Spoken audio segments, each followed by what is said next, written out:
Hello and welcome to another exciting episode of Token Cast Live Stories. I'm your host and sometimes referee, the friendly neighborhood Zach Stat Pearson, and today I'm joined by he who is legend, not only in league but of the group, a one double X. That's you. I know. It's me, your boy. What's up, everybody? Long time no see, but I'm back. So let's get it cracking. Yeah, just a little bit of an update since you've been gone.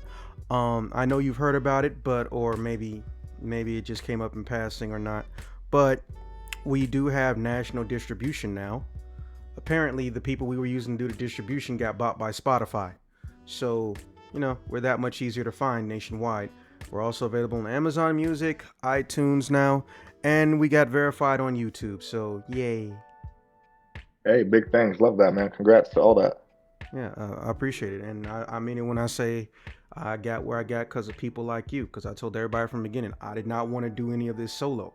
So, the fact that I can get a group that wants to participate, even if it's just once, is the reason that any of this is even happening. So, if anything, congratulate yourself, man. For sure, man. Okay. So, it hasn't come up often.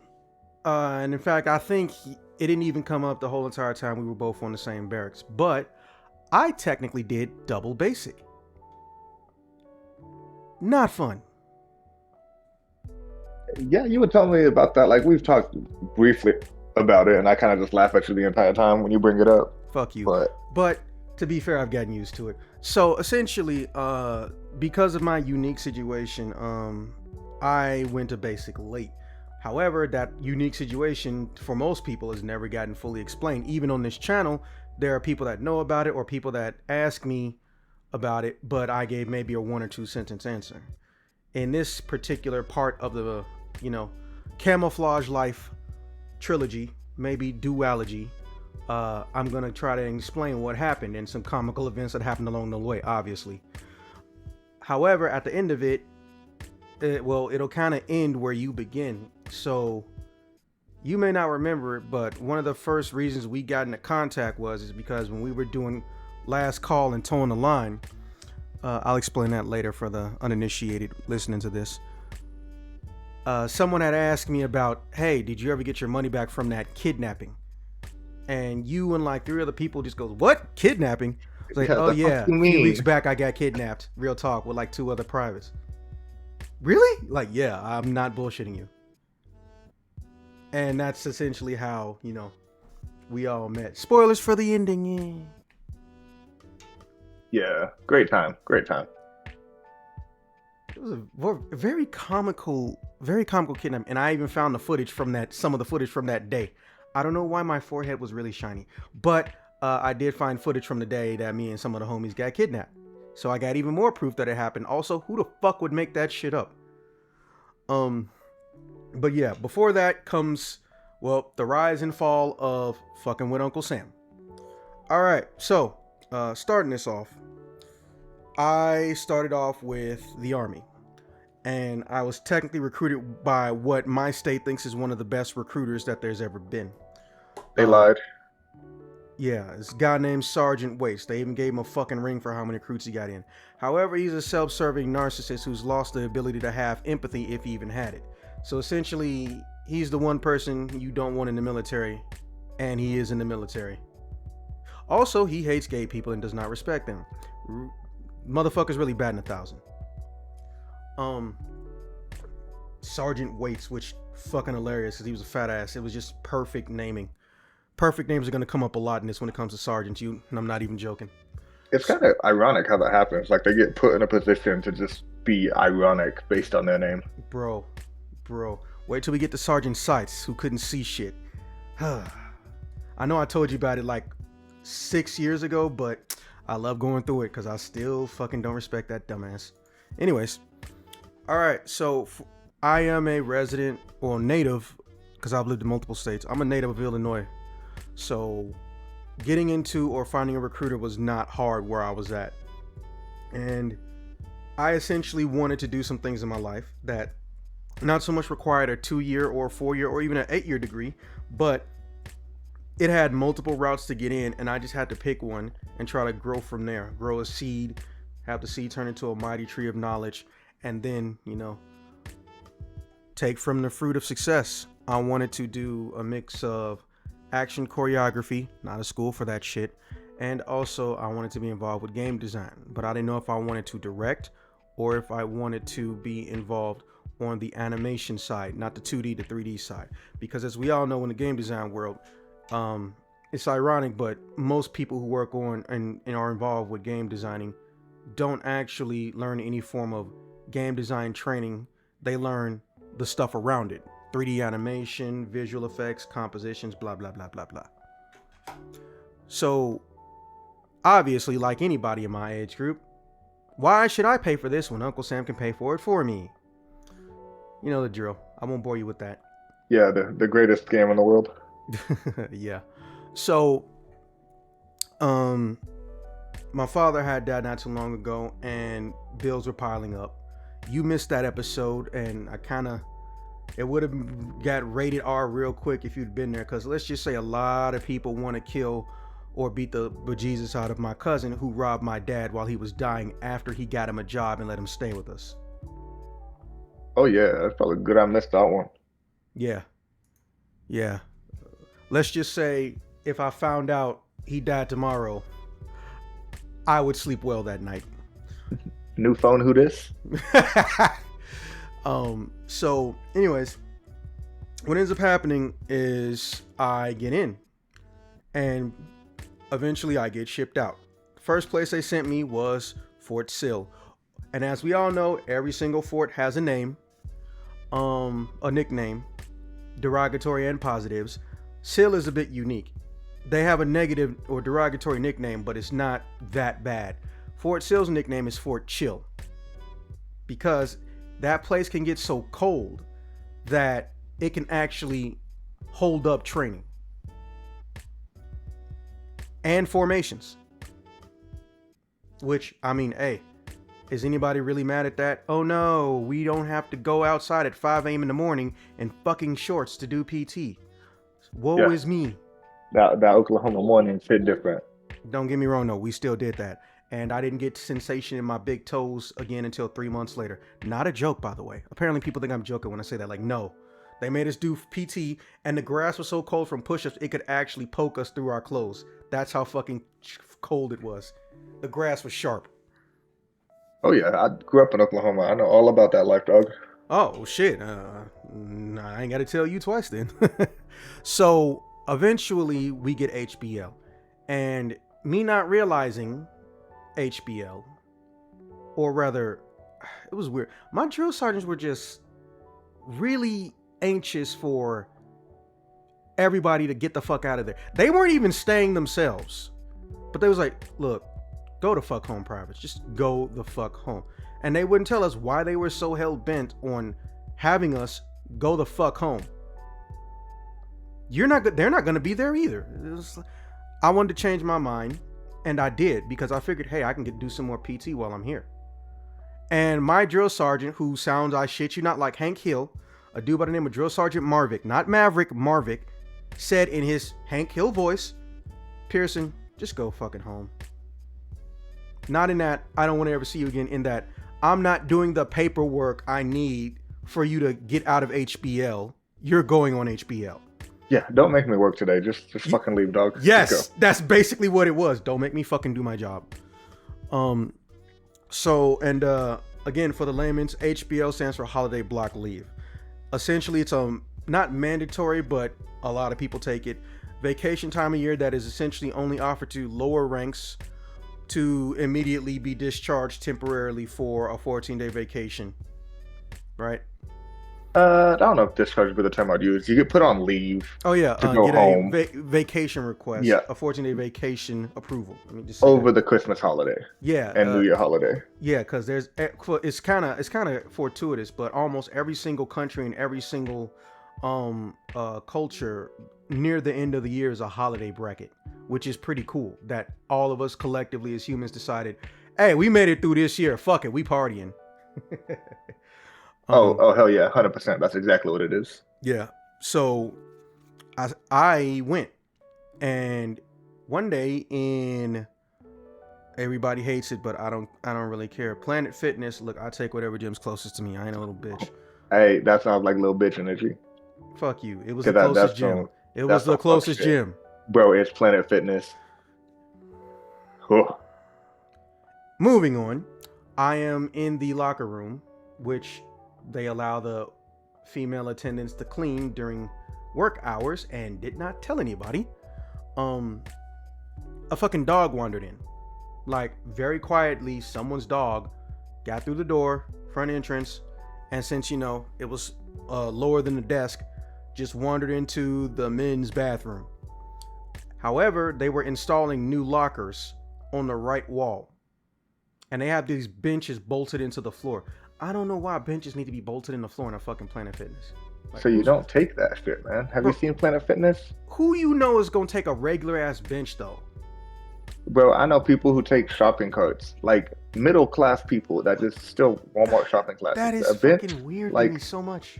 I I've seen don't that. disagree with you. I was telling you what it is. Bro, People like, are out here like that. Bro, like it got so bad over here where I'm at, because I'm in like, well, I used to live near a very, very popular district. I don't know if you heard about the mall with the most space by square foot, not stores, is Ford City. I actually live near that mall. Like, I could walk to it if I wanted to. I shit you not. Some days I will go, whether it's by a car or it's by the bus, and I will see people too trifling to take their own fucking bags out of the fucking cart and walk across the street to a bus stop. They will take the whole fucking shopping cart and then get on the bus and leave the shopping cart there. So now they started putting in sensors, so 2 of the wheels will lock up if it goes past the parking lot. That's funny as shit. The fact that they even had to do that. Like the fact that the shopping cart's on house arrest or some shit. Yes. You can't leave the yard, dog. Yes. That's exactly what we used to say. Why the fuck they got shopping carts on house arrest? And it wouldn't even be like some young, arrogant people. It'd be like these old ass biddies. Yep. Old ass lazy motherfuckers. Yes. Perfectly capable, just too goddamn lazy for it. Yes. So, and the dog barked while the dude was installing the lockers, and he apparently didn't like the noise from the power tools or whatever, so he started growling. And I'm on the bench, and I'm looking up. It's like, and there's a dude next to me. He turns and sees him. He's like, he goes, "What the hell?" It's like, I don't think that's a service dog. Whose dog is that, right? So then he starts running at me, and I'm just like, whoa, what the fuck's going on, buddy? We trying to box? And then boom. So like some of those lockers were like conjoined, so it wasn't individuals. They were all conjoined. Yeah. All of them hit me dead ass on the spine. Because remember, I'm sitting on the bench, but I'm facing the bench. I'm not sitting sideways. So I lined up perfectly. And because I was also jerking away, I also technically hit the lockers before they fell on me, because, you know, the dude startled me and I thought me and him was about to box. So, you know, I get a little bit of medical attention. They give me some strong stuff. And I know I can't bring medications and shit like that back with me. So I'm like, fuck it, I'm not going to do that. So I get back, and first thing to notice is that I cannot stand straight at all, nothing. They send me over to the medical wing. And the first person I meet is Private Sergeant. Oh my God. That's a marital name, by the way. So that means somewhere on Fort Sill, there was a drill sergeant. I literally only remember her because her name was Sergeant. Yeah, I've met some private majors before. So, through, you know, so, but however, after HBL, there's like 2 weeks left of our training. Our training was so backed up, we were 3 weeks behind. There was supposed to have been a group to come replace us 3 weeks ago. So we had a very unusual HBL. We basically came back just to finish out like two Fridays. So there was no way in fuck I was gonna heal that fast. And what happens is I get sent over to medical barracks, and they put me on a dead man's profile for 72 hours. However, they started, or A131 was getting ready to essentially put me into dishonorable status and declare me AWOL. These dumbasses somehow lost me. How'd they lose your big goofy ass? One, fuck you. Two, because it's Uncle Sam life. We all know the military doesn't work on what's the right thing to do. It works on, are we getting caught fucking up? And whoever lost track of me didn't get caught fucking up. This is, bro, I shit you not. This is what happened verbatim, right? I go in there, they x-ray me. Because, you know, you always want to make sure if someone says they got problems, they're not bullshitting. They x-ray me. They say, hey, listen, your spinal curve is a problem. Your spine wasn't curved like this until fairly recently. They're like, yeah. It's like, okay, because I think at the degree and angle that you're at, you won't be able to stay in the military. Bro, my heart felt like it grew the size of a bowling ball when that dude said that. And then he tells me, but I'm not sure. How about you start with that? Yeah, let's lead with that. Like, there's other ways to phrase that to not make my heart jump out of my chest. You know what I mean? Like, come on, where's your professional courtesy, your bedside manners, anything? Yeah, and you know, and the worst part is that it's military basic fucking medical facility. So they know they shouldn't be an asshole to us, but they choose to be because they can get away with it. Like, I honestly don't hate doctors, but I hate any fucking military doctor I ever see in my life. Because when I ask a genuine question about my body, you know what their response is? Don't ask me no stupid shit like that. I'm like, what do you mean stupid shit? You got an 8-year degree. This isn't basic information. Are you talking back? It's like, are you my doctor or not? What the fuck is going on? But apparently they can do that. That's why I don't like them. Because that's a weird ass fucking double-sided blade they got that they can play anytime they want. Yeah. Don't get me wrong. Unfortunately, the dude was a major. I wasn't going to be talking back to his ass anyway. But he got offended by basic questions. So I was like, man, fuck this dude. So they say, hey, we're gonna book you for physical therapy. You're gonna be here for a while. I was like, yeah, kind of figured. But, you know, I will perform my duties to the best of my ability. So I didn't look at it like a net negative, because let's stop and think about it. When it comes to healing, it's been proven scientifically that if you stay in a negative mindset, it can't affect how long it takes you to heal from something. So I was looking at it like, hey, well, I'm going to get buffer than all my friends. Worst case scenario. So it's a win-win for me, you know, trying to just stay positive about it. So they had me go back to the barracks. I sent some note to my drill sergeant. They say, okay, you need to get a 72-hour bag. Get everything you need. We're going to ship you out over there, right? And I go over there. I in process to what people have heard me call C95. And we all know what the nickname for any medical battery is, especially when they were dumb enough to make it start with a C. So the nickname for my entire new battery was Cripple 95th. Yep, now that checks out. Because, you know, there's nothing like being an asshole to people who got hurt. And believe me when I tell you, that name got used a lot. It's that perfect mix of, it's not racist, it makes you look like an asshole, but a drill sergeant's job is to look like an asshole. Yeah, it's like it's too fitting that you can't really call me on it either way. Yeah.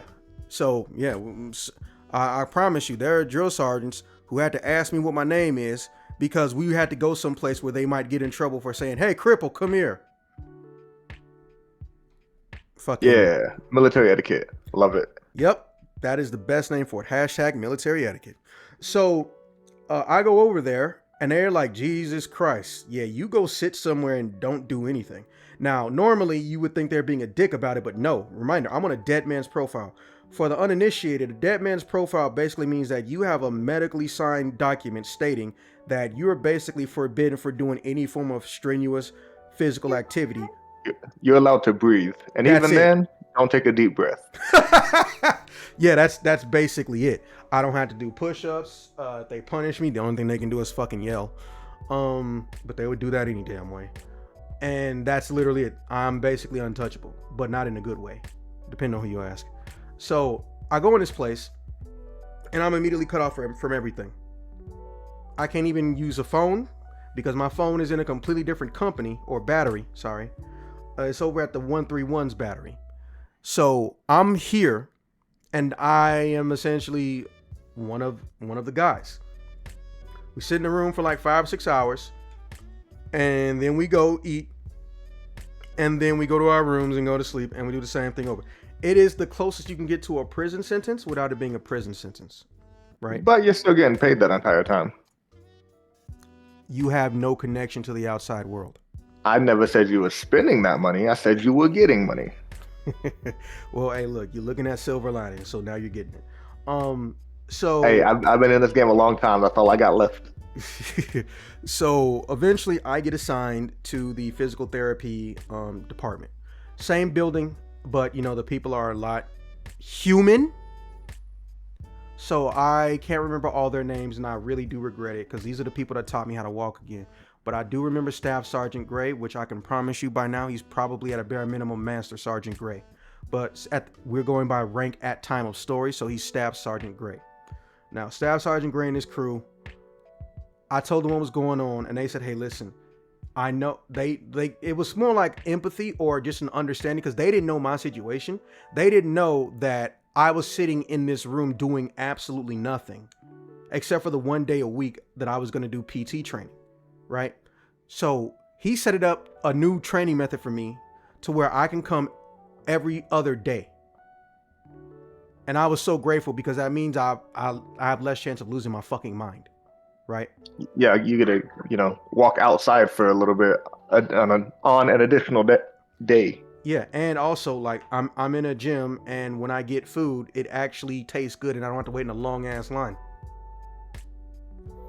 So, and about 10 days into it, the 4th platoon, aka the Outlaw Platoon, weird name for a military group, the Outlaws, the Outlaw Platoon, which Nightwalker, who's a member of the group, is actually from that platoon. Their lead sergeant came up to me and says, oh, hey, well, everyone's looking for you. Where you been? The fuck? So he asked me what happened to me. I was like, they gave me a dead man's profile and they gave me red meds and didn't tell me, and then said I had to stay here until I'm completely healed. I have a severe spinal curve, and they think it might be temporary or permanent. I was like, oh, yeah, we don't cover those. What? Yeah, we don't actually cover spinal injuries, really, or the VA doesn't. And I knew I've never made this man mad. I've never even seen him get mad. And he's talking to me like he just saw me walking across the street. I knew immediately he was not fucking with me. And when I say I didn't get no sleep that night, I mean, when I laid up in my bed, I don't even remember really closing my eyes for longer than 5 minutes.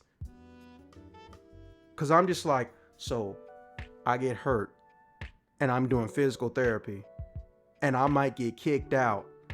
And it's all going to come out of your pocket. Yeah. I was just like, I was in that space that you don't want to be in when you hear something like that. But as with all things coming to an end, it's been 10 days. So that essentially means anybody who was chaptered out also ends up in C95 for 14 days. Whoever got chaptered out is now from my barracks or my entire fucking battery. I get to see them again. I know it's bittersweet, but we reconnected. We got to talking. We got to chill. They lifted up my spirits a little bit. So eventually I did get a secondary x-ray much, much later. And it was like, hey, it looks like your curve is going back to normal. I was like, cool. Well, how long till I can get out of here? Now, here's what I didn't know. All the sergeants in the medical field essentially know that we don't properly train people to pass the PT test. Shocker. Right? Crazy. Yeah, we basically either want you to have already be able to pass the PT test before you get here, or you're getting remedial training, but that is so rare and inconsistent and lottery based, you shouldn't count on it as a guarantee. Most people who end up in remedial training, they were in medical like me. They were in the medical section. So he had decided he wanted to make sure my body was PT proof. Let's put it that way. Damn, that should be on the shirt. PT proof. And he was making me train with machines I couldn't even fucking tell you the name of, to get my body ready immediately to take the PT test, not necessarily go back to my battery. There was a ceiling bicycle, bro. I don't know how to explain it. It was like bicycle pedals coming out of the ceiling, but they were for your hands. And it had like a equalizer menu system. and it could change its resistance and tell you if you want to rotate forward or rotate backward. I've seen what you're talking about. So like when Yeah, I had my shoulder surgery, I had to use one of those yeah. during my rehab. So I know exactly what you're talking about. And it was like, and for me, it was like less than a foot away from the treadmill. So that room was so small. But believe me when I tell you, I Apollo Creed 3, Apollo Creed 2, Michael B. Jordan. I was too damn buff. And I don't mean that to make myself sound cool. I mean like I was going up to the sergeants and asking them, hey, can I get permission to go to like the PX and get clothes because I'm cutting off my own circulation sometimes. Real talk. That shit don't fit, y'all. Yeah. Right? I wasn't getting taller necessarily. I somehow grew a half inch, but I was getting wider and toned. But Zach, how come you didn't put any pictures online? Well, because I don't need the internet to validate my existence, and my self-esteem and ego is not boosted by people telling me, hey, I want to fuck you now that you're appealing to me and my senses, when I know half of those people would not fucking take that shit from me on their best day. Yup. People fucking just be like that. I know, it's so bullshit, because you and I both know there's a woman on our social media, pick a date, pick a name, and they probably exist, who they make all these sexy ass pictures and shit, and they got all these people, hey, damn girl, you fire, all this shit, and they'll be married or they'll be in a relationship. Why are you doing that? Oh, well, I can do that until I'm a woman. It's like, no, that's not the problem. The problem is you're acting like you don't know what you're doing. But if I turned around and I said anything bad about somebody looking at me with like, obliques and an 8-pack damn near, almost able to do one arm pull-ups and shit, and they start trying to drink me down, and I said, how dare you, madam? I look like I'm gay. 1000%. They would ping you for that so damn quick. Good old-fashioned society. So that was the main reason. And also, it didn't really change my face much. I mean, I got a little bit more fuzz, but you couldn't tell by looking at my face. You would literally have to see me in like a shirt or something. So eventually, I get rotated down to, what was it? 2 months later, I get emergency leave. Now, here's the weird part. Tell me this ain't the most military thing you've ever heard in your life. In order for me to go to utilize my emergency leave and come home, of which I only needed 10 days or less for this incident that was going on, I had to out process from Charlie 95th, then go almost 3 miles to the other side of the fucking base, back to Alpha 131, to be signed out of there instead of people using the damn fax machines. And then my first sergeant could only get me signed out at 3:15 a.m. My flight wasn't until 10 a.m. Then How does that work? Then I had to take the van. Oh, we'll see. PT training is in the morning, so the first sergeant and the XO get in there early sometimes. So that's the only reason I had to do it at that time. Instead of just waiting until 10 a.m. like they weren't going to be around like 7 or 8 a.m. like they weren't going to be on the clock at that time. Then I had to get back in that same fucking van. Then I had to go and get all of my shit together that I wanted to take. Then I had to fucking, and instead of just getting the clothing, I had to go and pack everything. I had to pack up everything, as if I was leaving the base permanently. Then I had to take that shit, which I knew I wasn't going to be able to do. But luckily, because, I'm not stupid, I fucking mailed the shit to myself. Right? So I had like an extra 5-6 hours in the airport. I was like, nah, fuck that. I am going to mail this to myself. And luckily I got on that bitch, pretty light. And then that's how I got home. I had to go through 4 different processes because somebody didn't want to send an email or a fax. Good old military life. Yeah, no, military life's the best. It's the dumbest shit like that, dude. Like for real. So easy to fix. And it drives me wild, even in like what I'm doing currently. But hey, I need to take 5 real quick. No, Yeah, that's I'll be fine. right I can back. pause the recording. I'll be right back. Okay, sorry for that little break. We had a small little intermission. All right, so I get back, and again, I tell my first sergeant, hey, listen, you can send me right back out. I only need 10 days. I'm not trying to get more than 10 days. Oh, well, it'll go how it goes, Pearson. Resolve what you need to resolve. Make sure you report to duty on time. I was like, sure thing. Yes, sir, first sergeant, all that jazz. So 6 months later, and 2 days ahead of schedule that they gave me, I go back into service, and I end up at Fort Wacky Jackie. Good old relaxing Jackson. Yeah. So Jackson, besides, being a fort that shouldn't be named that way, was it fucking Robert E. Lee, which again shouldn't be named that way. I was either at Fort Jackson or Fort Lee. I want to say Fort Lee. So that's where I met you with Lee. Oh, you met me at Lee? Correct. Okay, so then it was Jackson because this is still basic. All right, so I'm over at Jackson and things go normal. Everyone was curious why I had a full set of ASUs day 0, but things went pretty fucking normal. Yes, there were dysfunctional sergeants. Yes, there were dysfunctional privates. And yes, somehow my sergeant, in his infinite pettiness, one of them, tried to convince me, quote unquote, that I was the worst private he ever had because I sneak into formation every day. So obviously, you already know who this is about, but for the uninitiated, I didn't actually do that. And also, if that's what makes me the worst person, then you don't know anything about your own fucking privates.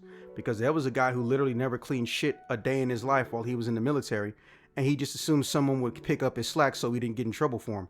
I know, because he was my fucking quote unquote partner that they stuck me with. Motherfucker wouldn't even sweep the damn floor. And they gave him a challenge coin. Hilarious. Anyways. Yeah, for being such a great, outstanding soldier, right? Yeah, I'm sure his mom thinks that. So I end up leaving. However, because of being 3 seconds behind in my run, and everyone knowing that's not a good enough reason to chapter somebody, they sent me over to remedial training.